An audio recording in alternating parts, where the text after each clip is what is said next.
Patriots, this is one of those stories that hits hard. A man is murdered senselessly, violently, and before his family even has time to breathe, or before the shock wears off, before the country even processes what happens, the gun control lobby starts circling like vultures. We've seen it time and time again. But here's what they didn't expect. Charlie Kirk's wife, Erika, stood up in the middle of one of the worst moments in her life and said no. She said that what happened to her husband, what happened to Charlie, is not a gun problem. This happened yesterday. She said this is not an excuse for gun control. She said, don't use my husband's death to push an anti-freedom agenda. And today we're going to talk about why what she said matters. Not just for gun owners like us, but for every American who believes in truth, in liberty, and in refusing to let tragedy be weaponized against our constitutional rights. This is powerful stuff. Let's get into it. Welcome back to the channel, my friends. Your home for patriotic news, constitutional truth, and the fight to restore the Second Amendment across America. If you're new here, hit that subscribe button so that you do not miss any of the updates that the mainstream media refuses to cover. Let's dive in. Now, Charlie Kirk, a well-known conservative voice, a defender of faith, family, and American values, was murdered in cold blood. No political spin here, no excuses, just an act of evil committed by a violent criminal, or criminals. In most cases, this level of loss would freeze many of us. We wouldn't be thinking about politics, we wouldn't be thinking about media, we wouldn't be thinking about narratives. We'd be thinking about our loved one. We'd be thinking about holding our family together. We'd be thinking about just trying to breathe, right? Think about it. Many of us have lost loved ones. We know what this feels like. But the media, the gun control machine, the people who never let a tragedy go to waste, they instantly moved to exploit the moment. The headlines were already forming. This is another example of America's gun problem, or we need stricter gun laws. Firearms access is the issue. Every time someone dies at the hand of a criminal, these groups see opportunity, not heartbreak. But this time, they ran headfirst into something they weren't prepared for. Yesterday, a widow refused to let her husband's death be politicized. Instead of calling for bans, instead of pointing fingers at law-abiding gun owners, instead of surrendering to the predictable anti-gun narrative, Erika Kirk did something incredibly brave. She said publicly and clearly, quote, "This was not a gun problem. This was an evil problem," end quote. That's not a gun problem. That's a human, deeply human problem. I support the Second Amendment as well. Right. And what I've realized through all of this is that you can have individuals that will always resort to violence. And she refused to blame the tool. She refused to surrender her principles. She refused to betray the Second Amendment. And that took real courage, especially when the entire political establishment was waiting for her to say the opposite. Think about it. In her darkest hours, she still defended our rights. She still defended the truth. She still stood firm against a tidal wave of pressure.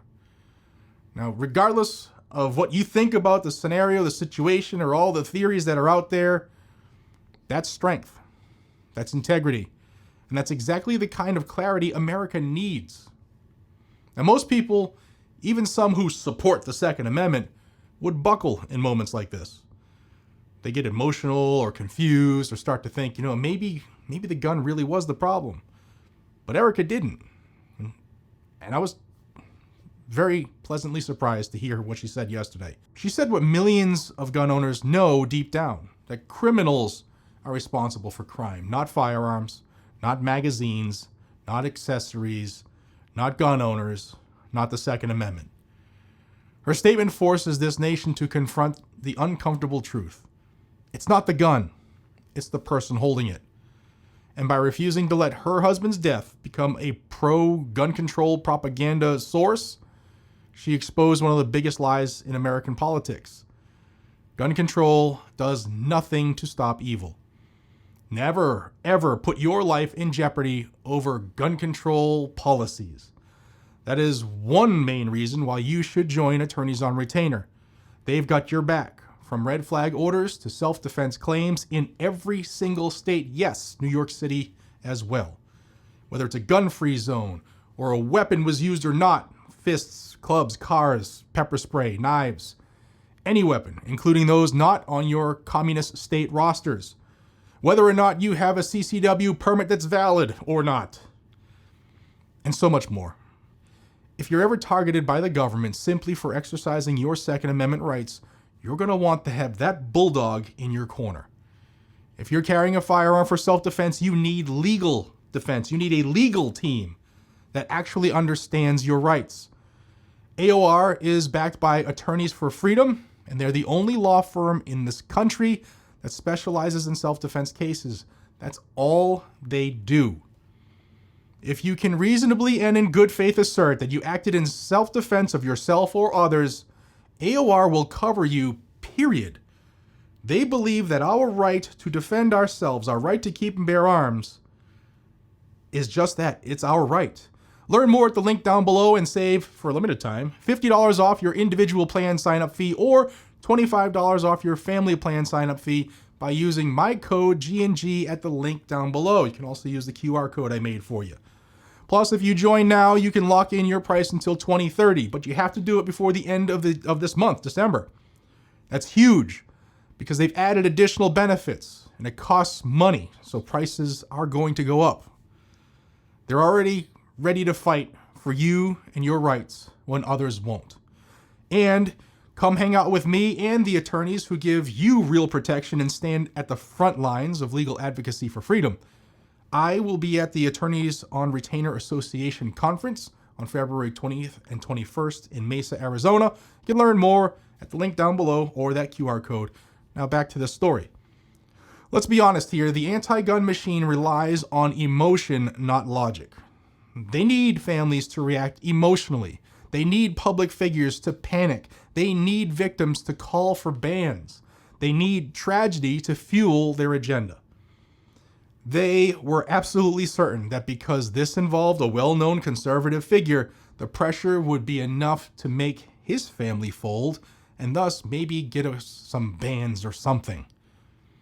But instead, they got a woman with a spine of steel. By standing firm, Erika Kirk prevented the media from hijacking the narrative. She prevented gun control activists from misusing her grief. She reminded the country that tragedy does not erase constitutional rights. She showed courage in a moment when many people would collapse. Now, this is exactly the kind of moral clarity that terrifies the anti-gun left. Because when someone walks through hell and still stands for liberty, it destroys the narrative completely. Now, here's what the gun control crowd doesn't want to talk about. The murderer is a violent criminal, not a law-abiding citizen. The person trying to rob you, rape you, kill you, stab you, they're the problem. Not the instrument they're using, not the clothing you decide to wear for the day, not because you happen to have an Xbox in your arms. They're the problem. Criminals ignore gun laws every single day. No law passed in his name would have prevented this. Not a single law. Now, strict gun control, cities have the highest crime. Period. Disarming the innocent never stops the guilty. Now, the numbers prove it. The reality proves it. History proves it. And now, Erika proved it. Her courage proved it. Patriots, we owe her respect for standing firm when she could have said something less, I guess, serious, less bold and brazen, and they could have used it to fuel the anti-gun rhetoric. And we owe it to ourselves to learn from what she showed the world. You can just stand firm for your rights. You don't have to worry about what your neighbors think or your family members think at the dinner table because it's Thanksgiving or Christmas. Never let evil people dictate the rights of good people. Never let a tragedy become an excuse for tyranny. Never surrender your rights because someone else did something wrong. And never ever be ashamed for being a patriotic American. This is exactly why the founders enshrined the Second Amendment. It's not for hunting. It wasn't for sport. It wasn't for hobby. It was because they understood evil exists. And the only equalizer is the ability of citizens to defend themselves. And as Erika said loud and clear, this is not a gun problem. This is an evil problem. She's right. And America needs to hear it. If you love America and you value our rights, if you stand with the truth, do me a solid. Share this video with at least 2 patriotic Americans. And subscribe to the channel for more real Second Amendment news. And as always, stay safe, stay vigilant, stay armed, and stay free. God bless you. God bless the United States of America. I'll see you on the next one. Take care.